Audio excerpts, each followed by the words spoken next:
Hello students. Preparation circle channel पर आप सभी का स्वागत है।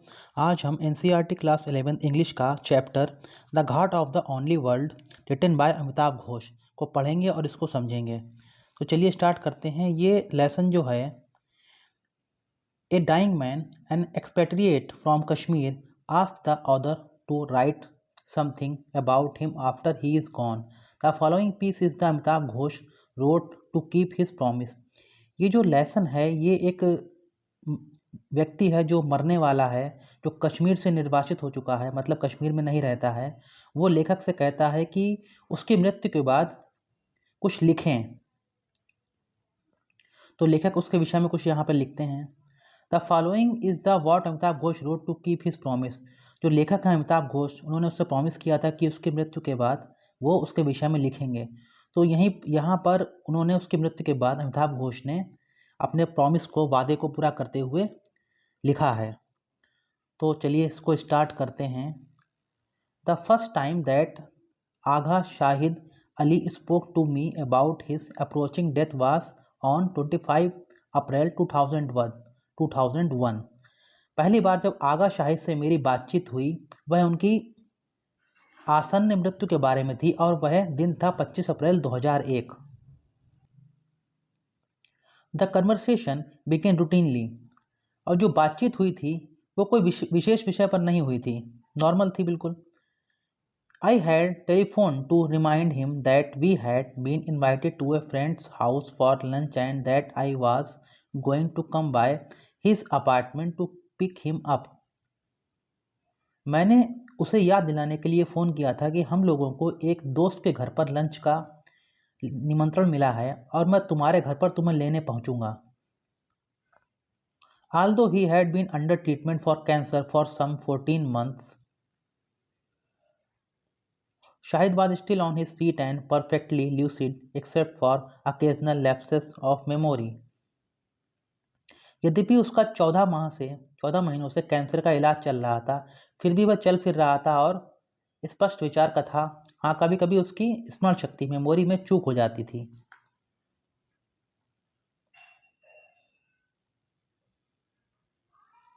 I heard him thumbing through his engagement book and then suddenly he said, "Oh dear, I can't see a thing." There was a brief pause and then he added, "I hope this doesn't mean that I am dying." मैंने उसे अपनी आबंध पुस्तिका के पन्ने पलटते हुए सुना और फिर वह सहसा बोल पड़ा, "ओह डियर, मुझे कुछ भी दिखाई नहीं देता।" एक छोटा सा विराम हुआ और उसने बात पूरी की, "मुझे उम्मीद है कि अर्थ ये नहीं है कि मैं मरने वाला हूं।" Although Shahid and I had talked a great deal over the last many weeks, I had never before heard him touch on the subject of death. यद्यपि मैं और शाहिद पिछले अनेक सप्ताहों से बातचीत करते रहे थे, मैंने उस दिन से पहले उसे कभी भी मौत का जिक्र करते नहीं सुना था। I did not know how to respond. His voice was completely at odds with the content of what he had just said, light to the point of jocularity. मेरी समझ में नहीं आया कि उसे क्या उत्तर दूं। उसकी आवाज़ उसके कथन के अर्थ के बिल्कुल विपरीत थी, वह लगभग मजाकिया थी।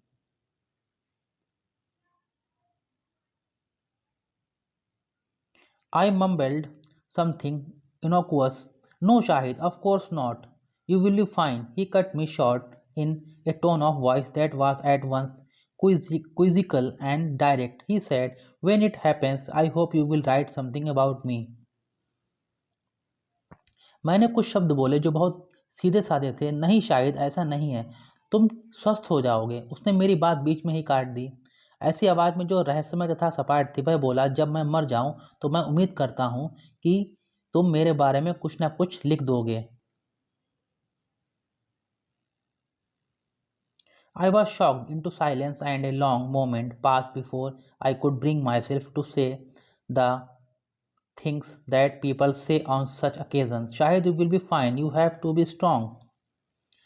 मैं हक्का बक्का सा मौन हो गया तथा लंबे क्षण तक बीतने के बाद मैं वही बात बोल सका जो ऐसे अवसरों पर बोलते हैं। शाहिद तुम बिल्कुल ठीक हो जाओगे, स्वस्थ हो जाओगे। तुम्हें मन मजबूत रखना चाहिए।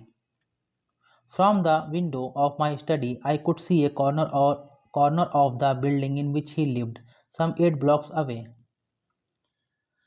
अपने अध्ययन कक्ष की खिड़की से मैंने उस भवन का कोना देखा जिस भवन में वह रहता था। वह कोई 8 भवन परे था।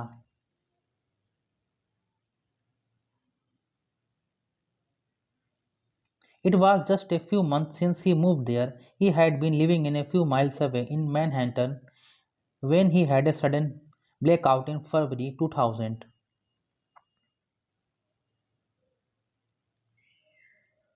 कुछ महीने पहले ही शाहिद वहां रहने आया था। इससे पहले वह मैनहट्टन में रहता था, जो कुछ मील दूर था, जब उसे फरवरी 2000 में अचानक बेहोशी सी आ गई थी। After tests revealed that he had a malignant brain tumor, he decided to move to Brooklyn to be close to his youngest sister, Samita, who teaches at the Pratt Institute, a few blocks away from the street where I live. परीक्षण से जब पता चला कि उसके मस्तिष्क में, दिमाग में एक संघातक गांठ या गिल्टी बन गई है, ट्यूमर बन गई है, तो उसने ब्रुकलिन आने का विचार बना लिया, जहां उसकी सबसे छोटी बहन समीता रहती थी, जो मेरे वाले घर से कुछ दूरी पर स्थित प्रैट इंस्टीट्यूट में पढ़ाती थी।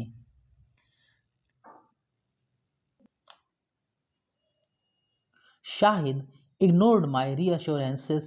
He began to laugh, and it was then that I realized that he was dead serious. Shahid ने मेरे आश्वासनों पर ध्यान नहीं दिया। वह हंसने लगा और तब मैंने महसूस किया कि वह नितांत गंभीर है। I understood that he was entrusting me with a quite specific charge. He wanted me to remember him not through the spoken recitatives of memory and friendship, but through the written word. मेरी समझ में आ गया कि वह मुझे एक विशेष जिम्मेदारी सौंप रहा है। उसकी इच्छा थी कि मैं उसे मुंह से बोली गई यादों और दोस्ती के माध्यम से याद ना करूं, बल्कि लिखित रूप से याद करूं। शायद न्यू ऑल शायद knew all too well that for those writers for whom things become real only in the process of writing, there is an inbuilt resistance to dealing with loss and bereavement. शायद भली भांति जानता था कि जो लेखक लेखन के माध्यम से मेमोरीज को, स्मृतियों को वास्तविक और दीर्घकालिक बनाते हैं, उनमें क्षति तथा मृत्यु शोक को सहने का स्वाभाविक प्रतिरोध बना रहता है। He knew that my instincts would have led me to search for reason to avoid written about his death. I would have told myself that I was not a poet, that our friendship was of recent date, that there were many others who knew him much better and would be writing from greater understanding and knowledge. All this Shahid had guessed, and he had decided to shut off those routes while there was still time. वह जानता था कि मेरी सहज वृत्ति या मूल प्रवृत्ति मुझे प्रेरित करेगी कि मैं दोस्त की मृत्यु के बारे में कुछ भी ना लिखूं। मैं स्वयं को ये कहकर समझा लेता कि मैं कोई कवि तो नहीं हूँ। दूसरी बात, शाहिद से मेरी दोस्ती को अभी बहुत दिन नहीं हुए, और अनेक लोग ऐसे हैं जो शाहिद को मुझसे बेहतर जानते हैं तथा अच्छे तरीके से समझ बूझ के साथ लिख सकते हैं। शाहिद ने यह सब पूर्वानुमान कर लिया और इसी कारण उसने उन सभी बहानों का रास्ता मेरे लिए समान रहते अवरुद्ध करने की सोच ली। You must write about me. Clear though it was that this imperative would have to be acknowledged, I could think of nothing to say. What are the words in which one promises a friend that one will write about him after his death? Finally, I said, शायद I will do the best I can. तुम्हें मेरे बारे में लिखना ही होगा। स्पष्ट था कि इस आदेश को स्वीकारना आवश्यक था। मैं सोच न सका कि क्या कहूँ। बताओ, एक दोस्त किन शब्दों में वादा कर सकता है कि वह दोस्त की मृत्यु के उपरांत उसके बारे में लिखेगा। अंत में मैंने कहा, शाहिद, मैं अवश्य लिखूंगा, यथाशक्ति उत्कृष्ट लेख लिखूंगा। By the end of the conversation, I knew exactly what I had to do. I picked up my pen, noted the date, and wrote down everything I remembered of the conversation. This I continued to do for the next few months. It is this record that has made it possible for me to fulfill the pledge I made that day. जब बातचीत समाप्त हुई तो मुझे सही जानकारी हो चुकी थी कि मुझे क्या करना होगा। मैंने अपना पेन उठाया, तारीख नोट की तथा बातचीत का हर शब्द जो मुझे याद था लिख लिया। ये काम मैं अगले कुछ महीने तक करता रहा। उसी रिकॉर्ड ने मुझे उसी रिकॉर्ड ने मुझे अपना उस दिन दिया गया वचन पूरा करने में मदद की। I knew Shahid's work long before I met him. His 1997 collection, The Country Without a Post Office, had made a powerful impression on me. His voice was like none I had ever heard before, at once lyrical and fiercely disciplined, engaged and yet deeply inward. Not for him, the mock casual, almost prose, almost prose of so much contemporary poetry. His was a voice that was not ashamed to speak in a bardic register. I knew of no one else who would even conceive of publishing a line like Mad Herd Be Brave. मुझे शाहिद से मिलने से बहुत पहले ही उसके लेखन की जानकारी थी। 1997 में उसकी रचना बिना डाकघर वाला देश ने मुझ पर गहरा प्रभाव डाला। उसकी आवाज़ अन्य लोगों से बिल्कुल अलग थी, गीतात्मक तथा कठोर, अनुशासनबद्ध, प्रतिबद्ध और गहराई से अंतर्मुखी। उसे समकालिक कविता पसंद ना थी जो लापरवाही युक्त तथा गद्य जैसी है। उसका स्वर ऐसा था जो काव्यात्मक मतलब पोइट्री की भाषा में कुछ भी कहने से शर्माता ना हो। मैं ऐसा कोई अन्य कवि नहीं जानता जो इस प्रकार की पंक्ति प्रकाशित करने का विचार या साहस कर सके। पागल दिल बहादुर बनो। In 1998, I quoted a line from The Country Without a Post Office in an article that touched briefly on Kashmir. 1998 में मैंने एक लेख में उसकी पुस्तक बिना डाकघर का देश से पंक्ति उद्धृत की थी कि जिसका संबंध कश्मीर से था। At that time, all I knew about Shahid was that he was from Srinagar and had studied in Delhi. उस समय मैं केवल इतना ही जानता था कि शाहिद श्रीनगर का रहने वाला है तथा उसने शिक्षा दिल्ली में पाई है। I had been a Delhi University myself, but although our time there had briefly overlapped, we had never met. We had friends in common, however, and one of them put me in touch with Shahid. मैं स्वयं भी दिल्ली विश्वविद्यालय में था, पर कुछ समय तक एक साथ वहाँ रहने के बावजूद हमारी मुलाकात नहीं हो पाई थी। पर हमारे कुछ कॉमन फ्रेंड्स थे, उनमें से एक ने मेरा परिचय शाहिद से करा दिया। In 1998 and 1999, we had several conversations on the phone and even met a couple of times, but we were no more than acquaintances until he moved to Brooklyn the next year. 1998 तथा 1999 में हमारी अनेक बार बातें phone पर हुईं और हम एक दो बार मिले भी थे, पर हम परिचितों की श्रेणी में ही थे जब तक वह अगले वर्ष ब्रुकलिन नहीं आ गया।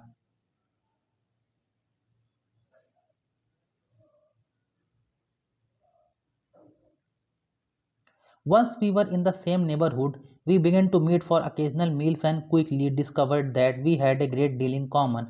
By this time, of course, Shahid's condition was already serious, yet his illness did not impede the progress of our friendship.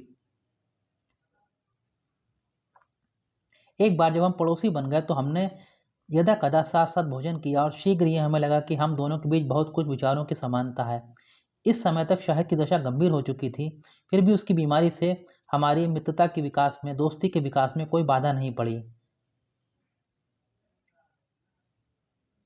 We found that we had a huge roster of common friends in India, America, and elsewhere.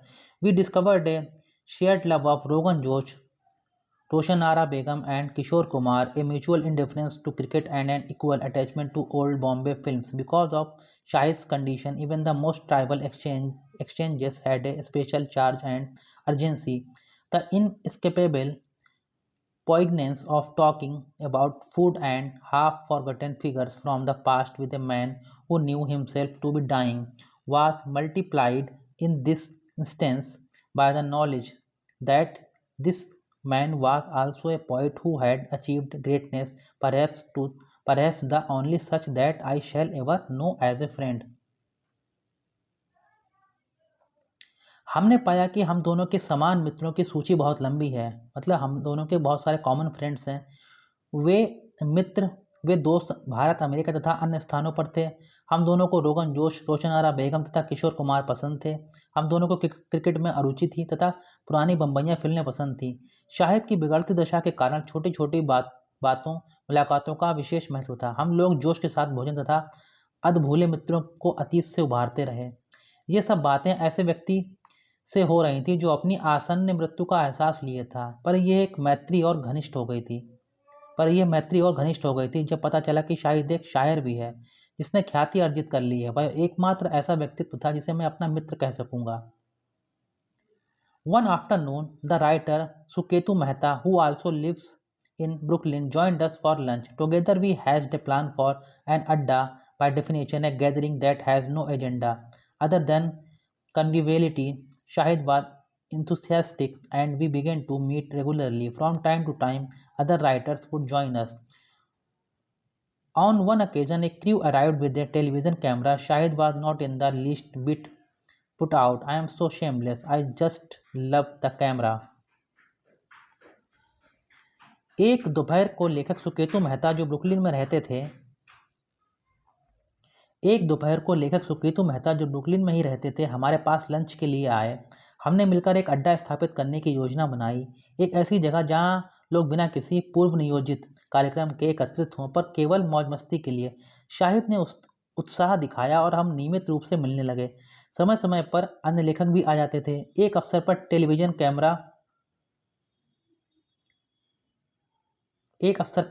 Camera हो, मुझे तो कैमरे में कैद होना अच्छा लगता है। Shahid had a sorcerer's ability to transmute the mundane into the magical.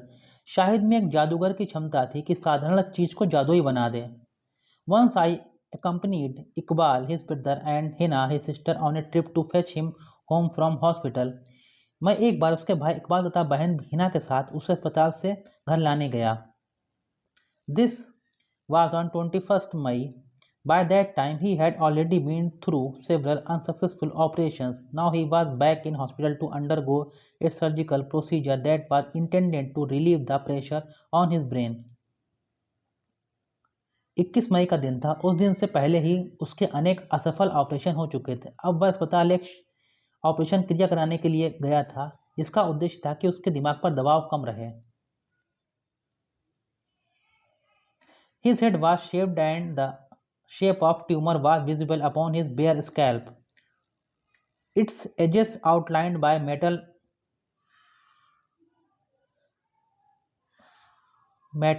sutures. When it was time to leave the ward, a blue uniformed hospital escort arrived with a wheelchair. उसका सर शेव कर दिया गया था तथा उसकी नंगी खोपड़ी पर गांठ का आकार साफ दिख रहा था। उसके चारों ओर किसी धातु के धागों से सिलाई का निशान था। जब वार्ड छोड़ने का समय आया तो एक नीला वर्दी वाला अस्पताल कर्मचारी व्हील चेयर लेकर आ गया। Shahid waved him away, declaring that he was strong enough to walk out of the hospital on his own. Shahid ने उसे इशारे से लौटा दिया। वह बोला, मुझ में इतनी ताकत है कि मैं अस्पताल से बाहर स्वयं चलकर जाऊं।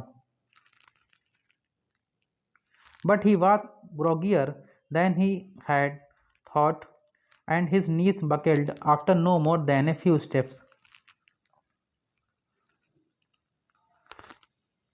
पर वह बहुत कमजोर हो चुका था। उसके घुटनों ने कुछ कदम के बाद जवाब दे दिया। Iqbal went running off to bring back the wheelchair, while the rest of us stood in the corridor, holding him upright. At that moment, leaning against the chairless hospital wall, a kind of rapture descended on Shahid. When the hospital orderly returned with the wheelchair. Shahid gave him a beaming smile and asked where he was from. Ecuador, the man said, and Shahid clapped his hands gleefully together. Spanish, he cried at the top of his voice. I always wanted to learn Spanish just to read Lorca.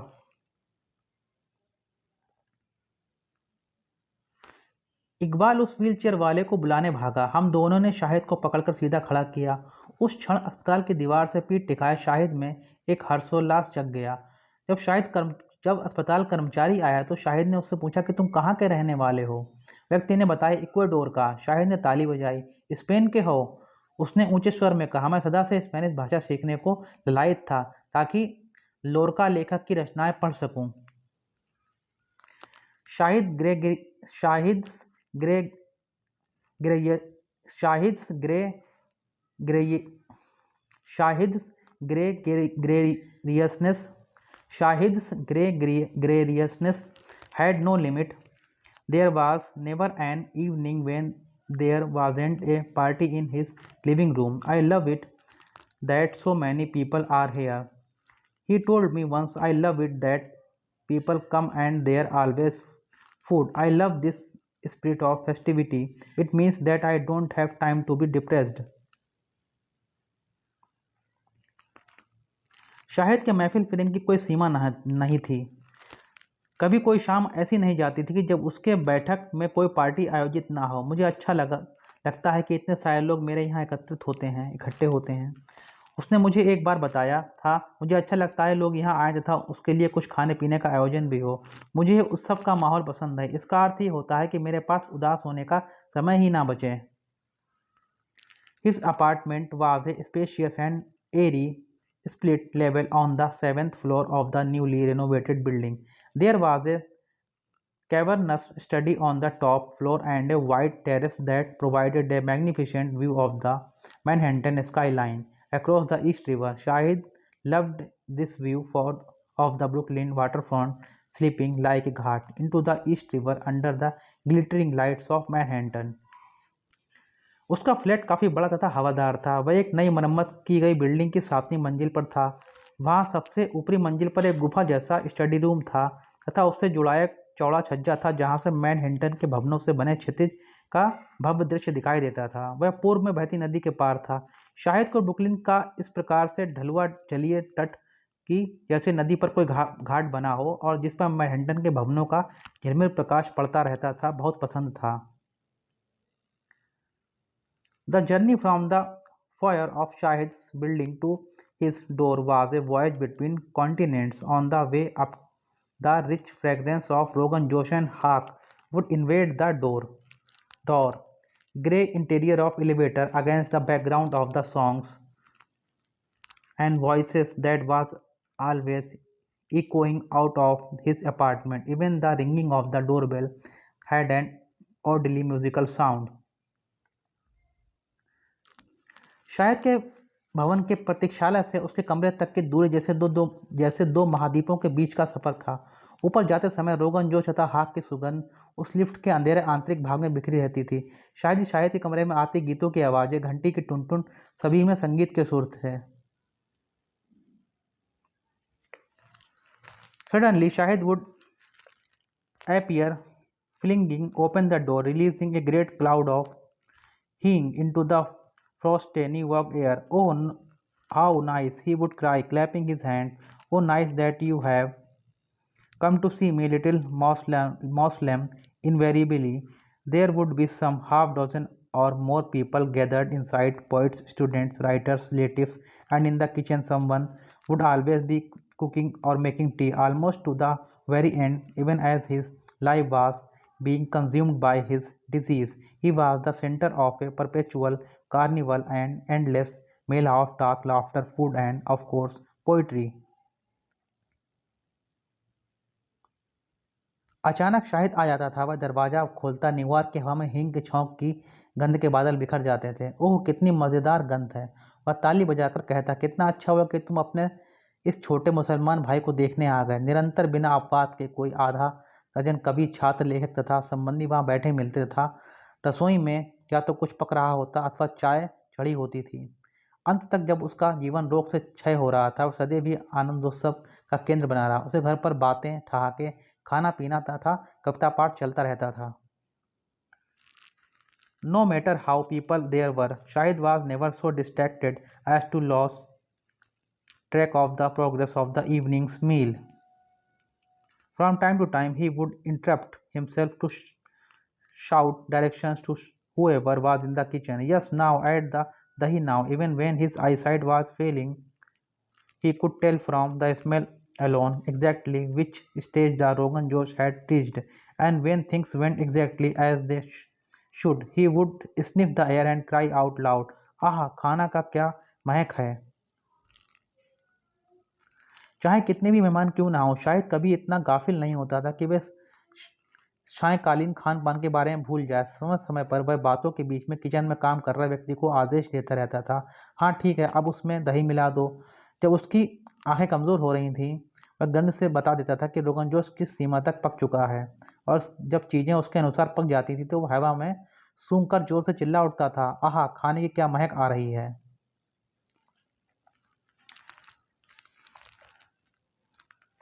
Shahid was legendary for his prowess in the kitchen, frequently spending days over the planning and preparation of a dinner party. It was through one such party given while he was in Arizona then that he met James Merrill, the poet who was to radically alter the direction of his poetry. It was after his encounter that he began to experiment with strict metrical patterns and verse form.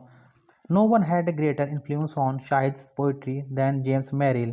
Indeed, in the poem in which he most explicitly prefigured his own death, I dream I am at the ghat of the only world, he awarded the envoy to Merrill. Shahid, hush, this is me, James, the loved one always leaves.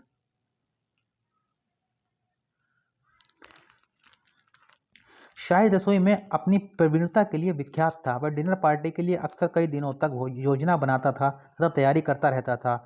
ऐसी एक party के दौरान जो उसने Arizona में रहकर दी थी, उसकी मुलाकात जेम्स मेरिल से हुई, एक ऐसा कवि जिसने शाहिद की शायरी की दिशा ही मूल रूप से मोड़ दी। वास्तव में उस कविता में जिसमें शाहिद ने अपनी मौत का खुले शब्दों में पूर्वानुमान लगाया था, मेरा सपना है कि मैं इस एकमात्र संसार के घाट पर पहुंच गया हूं। उसने मेरिल के पास एक दूत भेजा, शाहिद कुछ मत कहो, यह तो मैं हूं, जेम्स, जिसे लोग प्यार करते हैं, वह सदा ही साथ छोड़ जाता है। Shahid placed great store on authenticity and exactitude in cooking and would tolerate no deviation from traditional methods and recipes. For those who took shortcuts, he had only pity. He had a special passion for the food of his region. One variant of it in particular, Kashmiri food in the Pandit style. I asked him once why this was so important to him, and he explained that it was because of a recurrent dream in which all the Pandits had vanished from the valley of Kashmir and their food had become extinct. This was a nightmare that haunted him, and he returned to it again and again in this conversation and his poetry. Shahid खाना पकाने में प्रामाणिकता तथा सहीपन को बहुत महत्व देता था। पारंपरिक तरीकों तथा पाक कला के नुस्खों में कोई परिवर्तन उसे सहन नहीं था। जो लोग जल्दी के कारण छोटा रास्ता अपनाते, उन पर उसे दया आती थी। उसे अपने क्षेत्र के भोजन के प्रति विशेष लगाव था। उसे दया आती थी उन लोगों पर जो भोजन पकाने में छोटा रास्ता अपनाते हैं, तो शॉर्टकट अपनाते हैं। अपना क्षेत्रीय कश्मीरी भोजन उसे विशेष प्रिय था, विशेषकर उसकी एक किस्म जो कश्मीरी पंडित बनाते थे। मैंने शाहिद से एक बार पूछा, तुम्हारे लिए ये सब इतना महत्व क्यों रखता है? उसने बताया, इसका कारण है उसके द्वारा बार बार देखा गया सपना जिसमें सभी कश्मीरी पंडित कश्मीर से निकल चुके हैं तथा उनकी अपनी पाक कला भी गायब हो चुकी है। ये दुस्वप्न उसे सालता रहता था और वह उसी का जिक्र अपनी बातचीत तथा शायरी में बार बार करता रहता था।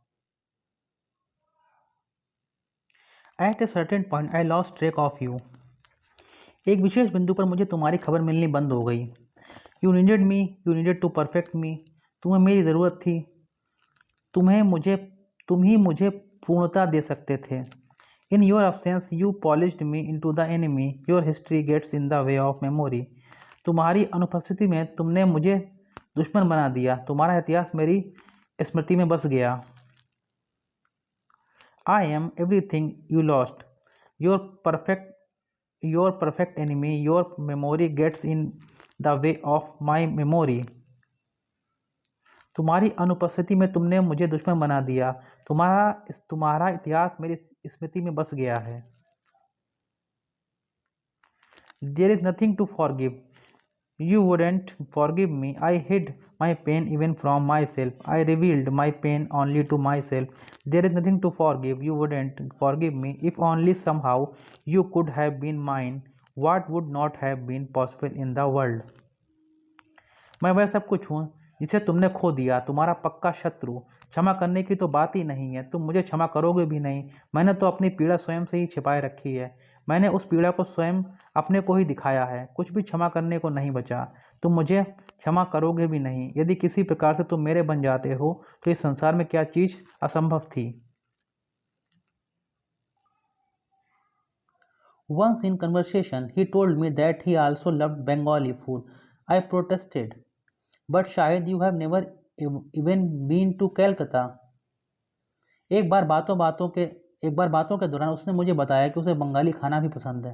मैंने प्रतिवाद किया, पर शायद तुम तो कभी कलकत्ता नहीं गए. No, he said, but we had friends who used to bring us that food. When you ate it, you could see that there were so many things that you didn't know about. Everywhere in the country, what I say is, you can't you be happy with the cuisines and the clothes and the music and all these wonderful things. He paused and added softly, at least here we have been able to make a space where we can all come together because of the good things.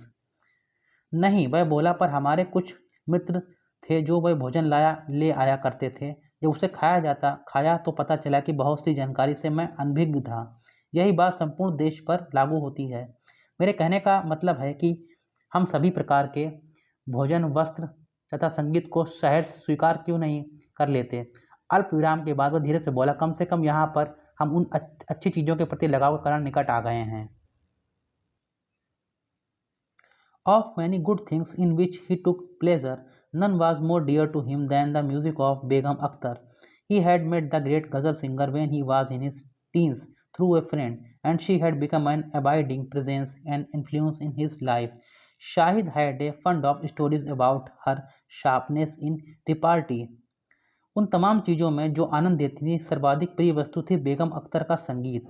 इस महान गज़ल गायिका से उसकी मुलाकात उस समय हुई थी जब वह किशोरावस्था में था. एक दोस्त ने यह भेंट कराई थी तथा बेगम ने उसके जीवन में स्थायी जगह तथा प्रभाव बना लिया था. शायद बेगम अख्तर की वाक्पटुता के बारे में अनेक कहानियाँ सुना सकता था. Shahid was himself no mean practitioner of repartee. On one famous occasion at Barcelona airport, he was stopped by a security guard just as he was about to board a plane. The guard a moment asked, "What do you do?" Shahid अपने आप भी सटीक प्रत्युत्तर देने में माहिर था. एक अवसर पर बार्सिलोना हवाई अड्डे पर उसे एक सुरक्षा कर्मचारी ने उस समय रोक लिया जब वह विमान में प्रवेश करने वाला था. उस महिला गार्ड ने पूछा, आप क्या काम करते हैं? I am a poet, Shahid answered. What were you doing in Spain? Writing poetry. Shahid ने उत्तर दिया, मैं एक शायर हूँ. आप स्पेन में क्या कर रहे थे? काव्य लेखन. No matter what the question, Shahid worked poetry into his answer. Finally, the exasperated woman asked, are you carrying anything that could be dangerous to the other passenger? At this, Shahid clapped a hand to his chest and cried, only my heart. कोई भी प्रश्न हो, शाहिद अपने उत्तर में कविता का put ला देता था. अंततः वह महिला खिन्न हो गई तथा उसने पूछा कि आप अपने पास कोई ऐसी चीज है जो अन्य यात्रियों के लिए खतरा बन सकती है? इस पर शाहिद ने अपने हाथों से छाती पर धपकी दी और चिल्लाकर बोला, केवल मेरा दिल. This was one of his great Wildean moments, and it was to occasion the poem Barcelona Airport. He treasured these moments. I long for people to give me an opportunity to answer questions. He told me once on 7 May I had the good fortune to be with him when one such opportunity presented itself.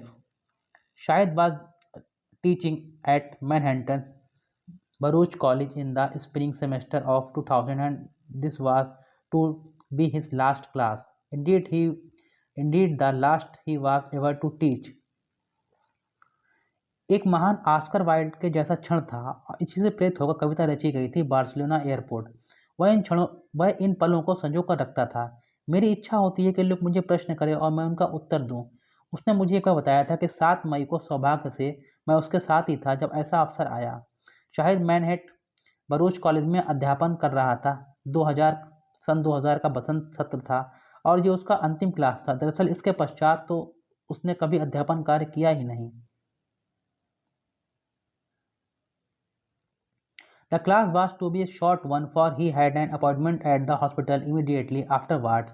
I had heard a great deal about the brilliance of Shahid's teaching, but this was the first and only time that I was to see him perform in a classroom. It was evident from the moment we walked in that the students adored him. They had printed a magazine and dedicated the issue to him. Shahid, for his part, was not in the least subdued by the sadness of the occasion. From beginning to end, he was a sparkling diva, Akhtar incarnated, brimming with laughter and nakhra. When an Indian student walked in late, he greeted her with the cry, "Ah, my little subcontinental has arrived." Clasping his hand, he feigned a soon it stirs such a tide of patriotism in me to behold another South Asian. Class अल्प समय की थी क्योंकि इसके तुरंत पश्चात उसे अस्पताल जाना था। मैंने शाहिद के अध्यापन की काफ़ी तारीफ सुन रखी थी, पर यह तो पहला और अंतिम अवसर था जब मैंने उसे पढ़ाते सुना। जब हम लोगों ने प्रवेश किया तो उसी क्षण यह स्पष्ट हो गया कि छात्र उसकी कितनी सराहना करते हैं। उन्होंने एक पत्रिका प्रकाशित की थी तथा उसका यह अंक उसे समर्पित किया था। शाहिद उस अवसर की उदासी से अभिभूत नहीं हुआ। प्रारंभ से अंत तक वह एक प्रतिभाशाली गायक की भांति, जो अख्तर का अवतार या मूर्त रूप था, हंसी तथा नखरे से लबालब बना रहा। जब एक भारतीय छात्रा कक्षा में देर से पहुंची तो उसका इस प्रकार से शाहिद ने अभिवादन किया, "ओह मेरी उपमहाद्वीपीय आ गई।" अपने हाथों को जोड़कर उसने जैसे मूर्छित होने का स्वांग किया। किसी दक्षिण एशियाई व्यक्ति को देखकर मेरे मन में देशभक्ति का ज्वार उठ जाता है। His time at Penn State he remembered with unmitigated pleasure. "I grew as a reader, I grew as a poet, I grew as a lover." He fell in with a vibrant group of graduate students, many of whom were Indians. This was, he often said, the happiest time of his life. Later, Shahid moved to Arizona to take a degree in creative writing. This in turn was followed by a series of jobs in colleges and universities: Hamilton College, the University of Massachusetts at Amherst, and finally the University of Utah in Salt Lake City, where he was appointed professor in 1999. He was on leave from Utah, doing a brief stint at New York University when he had his first blackout in February 2000. Penn State में बिताए गए समय को शाहिद बहुत उल्लास के साथ याद करता था। मैंने वहाँ पढ़ाई, कविता लिखना तथा प्यार करना तीनों क्षेत्रों में विकास किया। उसका संपर्क स्नातकों के चुस्त समूह से हो गया। उनमें अधिकांश भारतीय थे। वह अक्सर कहा करता था कि वह उसके जीवन का सर्वाधिक खुशी का समय था। बाद में शाहिद एरिज़ोना चला गया ताकि रचनात्मक लेखन में डिग्री प्राप्त कर ले। इसके पश्चात उसने अनेक विद्या संस्थानों में काम किया। ये थे हैमिल्टन कॉलेज, मैसाचुसेट्स यूनिवर्सिटी तथा अंत में सॉल्ट लेक सिटी में स्थित ऊटा यूनिवर्सिटी, जहां 1999 में उसे प्रोफेसर नियुक्त कर लिया गया। वह ऊटा से ही छुट्टी लेकर न्यूयॉर्क यूनिवर्सिटी में कुछ समय के लिए आया हुआ था जब फरवरी सन 2000 में उसे पहला अटैक पड़ा था। After 1975, when he moved to Pennsylvania, Shahid lived mainly in America. His brother was already there and they were later joined by their two sisters. But Shahid's parents continued to live in Srinagar, and it was his custom to spend the summer months with them there every year. I always move in my heart between sad countries, traveling between the United States and India. He was thus an intermittent but first-hand witness, Shahid, to the mounting violence that seized the region from the late 1980s onward.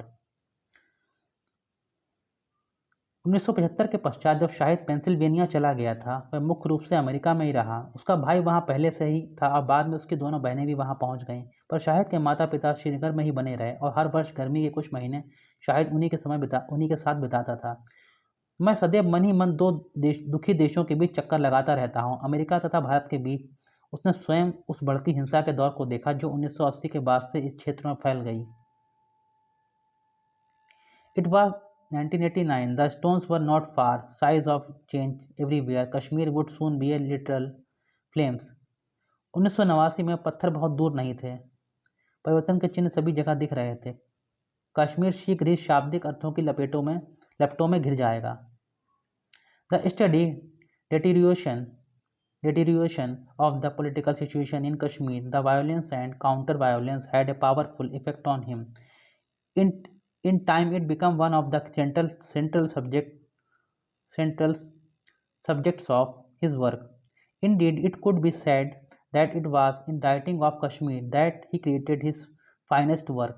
The irony of this is that Shahid was not by inclination a political poet. I heard him say once, if you are from a difficult place and that's all you have to write about, then you should stop writing. You have to respect your art, your form. That is just as important as what you write about.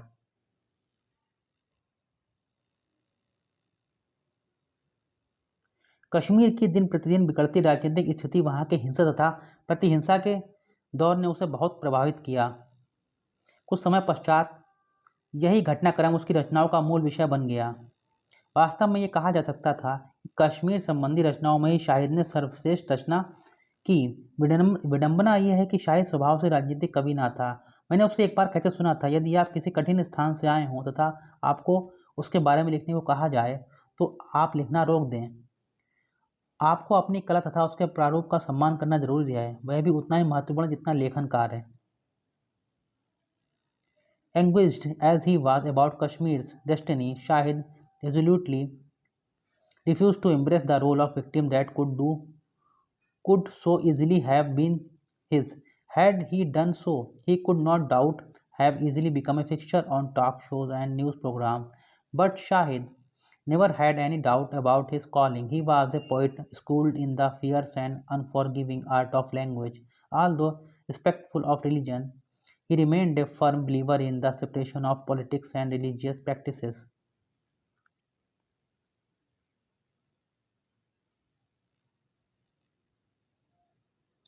Kashmir की बदकिस्मती से दुखी शाहिद ने पीड़ित या बलि पशु का role स्वीकार करने से दृढ़तापूर्वक मना कर दिया। वह आसानी से रोल अपना सकता था। यदि उसने ऐसा किया होता तो वह समाचारों तथा वार्ता शोज का एक स्थायी सदस्य बन जाता, किंतु शाहिद को अपने पेशे पर कभी संदेह नहीं था। शाहिद तो कवि था, वह भाषा की कठोर कला में पारंगत हुआ था, उसे धर्मों के प्रति आदर था, फिर भी वह राजनीति तथा धर्म में अलगाव का हिमायती था। Shahid's gaze was not political in the sense of being framed in terms of policy and solutions. In the broadest sense, his vision tended always toward the inclusive and ecumenical, an outlook that he created, credited to his upbringing. He spoke often of a time in his childhood when he had been seized by the desire to create a small Hindu temple in his room in Srinagar. Shahid की दृष्टि राजनीति में रंगी नहीं थी, वह नीति तथा हल्की सीमाओं में बंधी नहीं था। उसकी दृष्टि सभी धर्मों की एकात्मकता तो देखती थी। उसका यह दृष्टिकोण उसके पालन पोषण का परिणाम था। वह अक्सर अपने बचपन के बारे में बताता था, जब उसके मन में श्रीनगर स्थित अपने कमरे में एक मंदिर स्थापित करने की तीव्र इच्छा जन्मी थी। He was initially hesitant to tell his parents, but when he did they responded with an enthusiasm equal to his own. His mother bought him murtis and other accoutrements, and for a while he was assiduous in conducting pujas at this shrine. This was a favorite story whenever people talked to me about Muslim fanaticism, he said to me once, I tell them how my mother helped me make a temple in my room. प्रारंभ में अपनी इच्छा माता पिता को बताने में उसे संकोच हुआ, पर जब उसने बताया तो उन्होंने उतना ही उत्साह दिखाया। उसकी माँ उसके लिए मूर्तियाँ तथा अन्य वस्तुएं खरीद लाईं तथा कुछ समय तक शाहिद उस पूजा स्थल में पूजा पाठ करता रहा। यह उसकी प्रिय कहानी थी। जब लोग मुझसे मुस्लिम कट्टरता की चर्चा करते हैं, उसने मुझे एक बार बताया, तो मैं उन्हें बताता हूँ कि किस प्रकार से मेरी माँ ने मुझे कमरे में मंदिर स्थापित करने में मदद की थी। I once remarked to Shahid that he was the closest that Kashmir had to national poet. He shot back, "A national poet maybe, but not a nationalist poet. Please note that in the title poem of the country without a post office, a poet returns to Kashmir to find the keeper of a fallen minaret."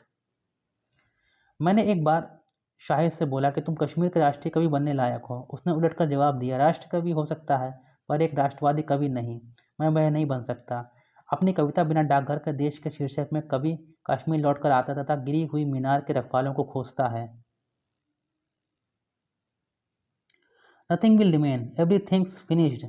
कुछ भी शेष नहीं बचेगा, सब कुछ खत्म हो चुका है। I see his voice again, this is a shrine. मुझे उसकी आवाज़ दोबारा दिखाई देती है। यह एक शिवालय है। Of words, you will find your letters to me and mine too, you. Come son and tear open these vanished envelopes. यह एक शिवालय है शब्दों का। तुम अपने पत्र मुझ में पाओगे और मैं तुम में। आओ बेटे, इन गुम हुए लिफाफों को खोलो। Involving or uniting members of different religions, other things that were needed for an activity, taking great care that everything is done as well as it can be.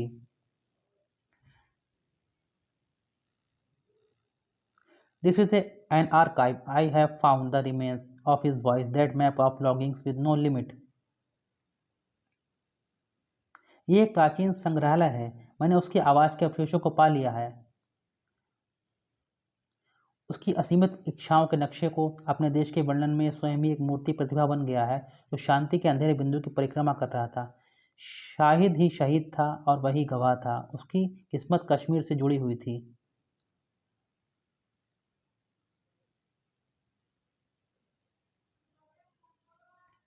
In this figuring of his homeland, he himself became one of the images that were spinning around the dark point of stillness.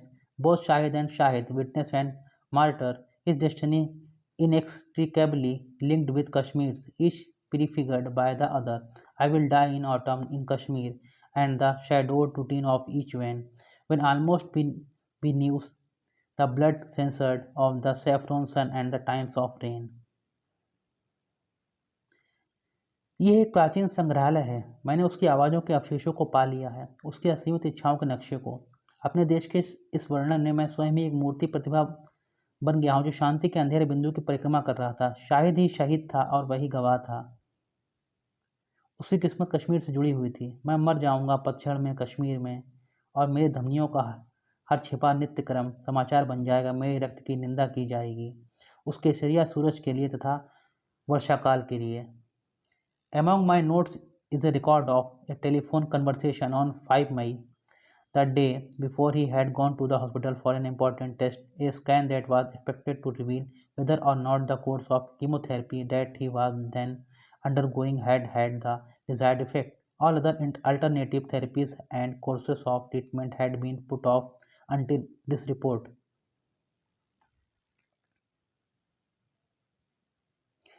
वह report दोपहर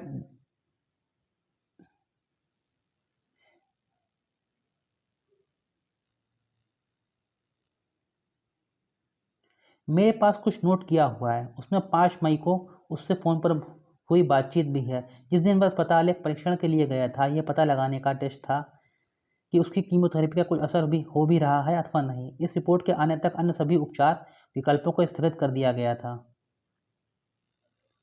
the scan was scheduled for 2:30 in the afternoon. I called his number several times in the late afternoon and early evening.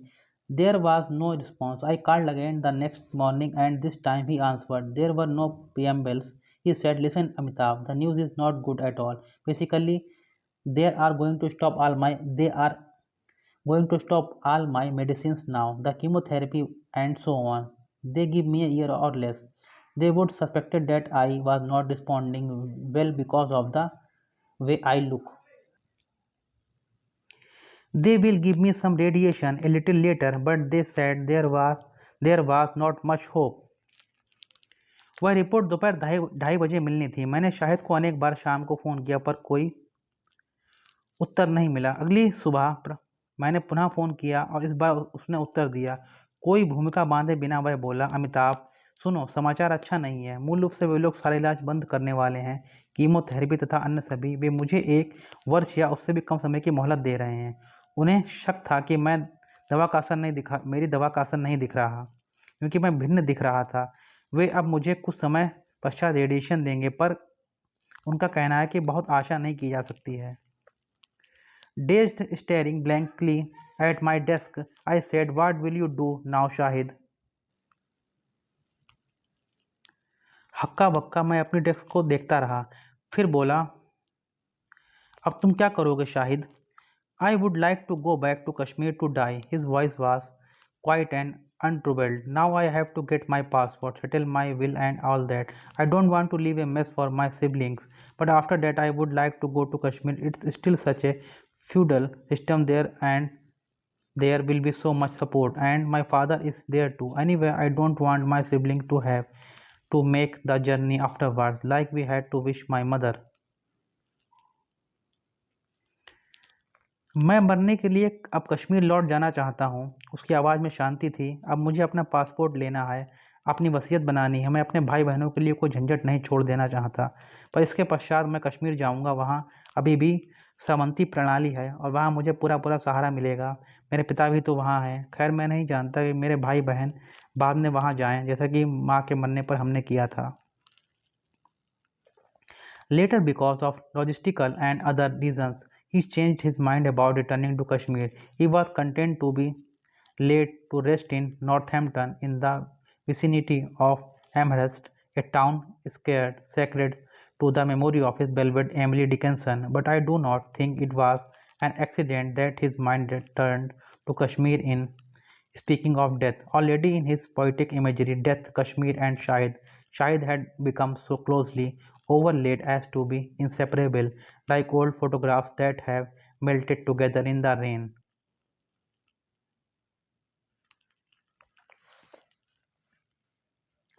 बाद में परिस्थितियों के तथा अन्य कारणों से उसने अपना कश्मीर लौटने का विचार बदल दिया। वह नॉर्थहैम्पटन में ही दफनाए जाने को तैयार हो गया, उसी नगर एमहर्स्ट के निकट जहां एमिली डिकिंसन की स्मृतियां जुड़ी हैं। पर मैं नहीं मानता ये मात्र एक संयोग था। उसका विचार कश्मीर की ओर गया था। अपनी कविता में मृत कश्मीर तथा शायद इतने घनिष्ठ हो गए थे कि उन्हें अलग नहीं किया जा सकता था, जैसे कोई पुरानी फोटो भीग कर आपस में जुड़ जाए। Yes, I remember it. The day I will die, I broadcast the crimson so long ago of the sky, its spread air, its rushing dyes and piece of earth.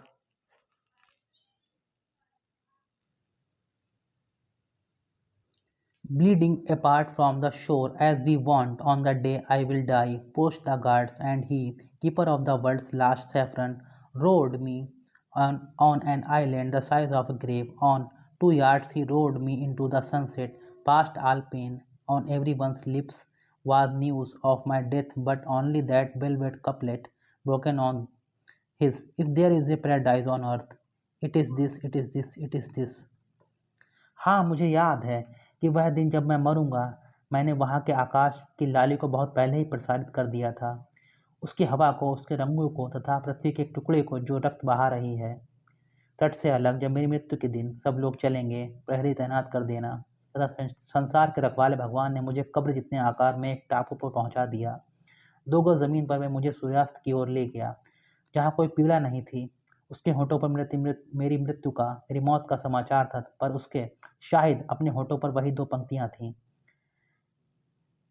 यही संसार में कहीं स्वर्ग है, यदि संसार में कहीं स्वर्ग है, तो यही है, यही है, यही है।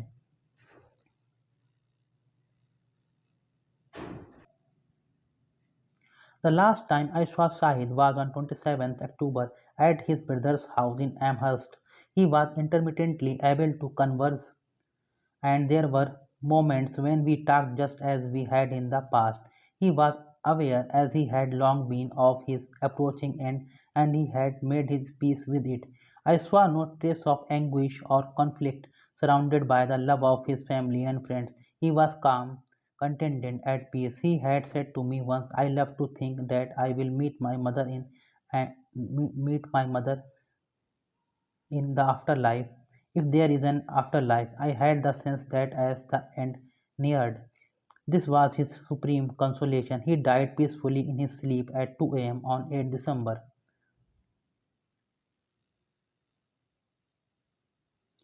मैंने शाहिद को आखिरी बार 27 अक्टूबर को एमहर्स्ट में उसके भाई के घर पर देखा था। वह अटक अटक कर बातें कर रहा था तथा ऐसे पल भी आए जब हमने उसी प्रकार बातें की जैसे पहले किया करते थे। वह जानता था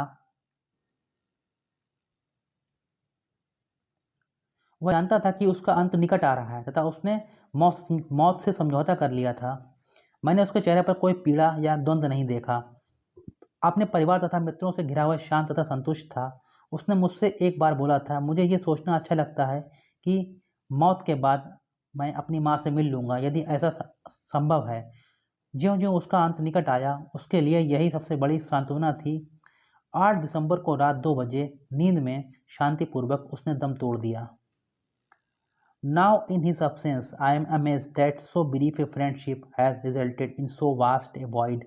Often, when I walked, often I, often when I walked into my living room, I remembered his presence there, particularly on the night when he read us his farewell to the world. I dream I am at the God of the only world. अब उसके जाने के पश्चात मैं ये देखकर हैरान हूँ, इतने कम समय की दोस्ती ने इतनी विशाल शून्यता ला दी है। अक्सर मैं जब अपनी बैठक में जाता हूँ तो मुझे वहाँ उसकी उपस्थिति याद आती है, विशेषकर वह रात जब उसने अपना विदाई गीत पढ़ा था। मैं सपने में देख रहा हूँ कि मैं इस एकमात्र दुनिया के घाट पर पहुँच गया हूँ। तो स्टूडेंट्स, यहीं पर ये चैप्टर ख़त्म हो जाता है। अगर आपको अच्छा लगा हो तो आप हमारे चैनल को सब्सक्राइब ज़रूर कीजिएगा, वीडियो को लाइक कीजिएगा और आपका कोई सवाल है तो आप कमेंट भी कीजिएगा। हमारा वीडियो देखने के लिए आपका बहुत बहुत धन्यवाद।